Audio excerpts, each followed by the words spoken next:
directeur général nous a remis une photocopie de requête transmise au président du tribunal de grande instance. Ce qui nous étonne, c'est que normalement la requête devait être portée sur, si vous voulez, l'interprétation de l'article 9. Et lorsque l'on lit la requête, nous invitons d'ailleurs la population à aller sur notre page Facebook Conflit la SME, la vérité, afin qu'ils puissent le voir, parce qu'on l'a publié. On découvre finalement qu'il parle d'exaction, de voie de fait, et il termine par « le juge doit trancher pour éradiquer au plus tôt le foyer de discorde ». Donc, on ne voit pas du tout quel est le rapport avec l'interprétation de l'article 9.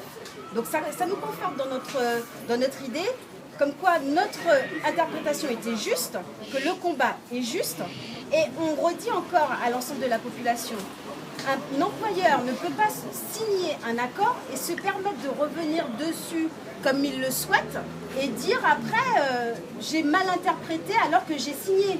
Imaginez pour tous les salariés de la Martinique ce que ça représente. Donc nous restons mobilisés, notre directeur, s'il veut nous parler, nous sommes là, et que la population comprenne bien, ce n'est pas qu'un problème entre les employés SME et sa direction. Là, le combat, il est pour tout le monde. Il faut à un moment savoir se révolter et savoir faire respecter ses droits. On nous dit qu'on doit aller en justice, nous n'avons pas de budget de fonctionnement. Donc comment fait-on pour payer un avocat alors qu'ils ont l'obligation légale de nous donner un budget de fonctionnement? Nous sommes plus de 200 salariés. Donc vous voyez, systématiquement, ces gens-là bafouent nos droits. Ils bafouent le droit du travail. Encore ce matin, ils se sont permis de prendre l'ordinateur personnel d'un représentant justement de l'intersyndical. Voilà, secrétaire CE. Donc, ils font ce qu'ils veulent. Maintenant, ça suffit. Population, aidez-nous à dire ça suffit, puisqu'on a besoin de vous.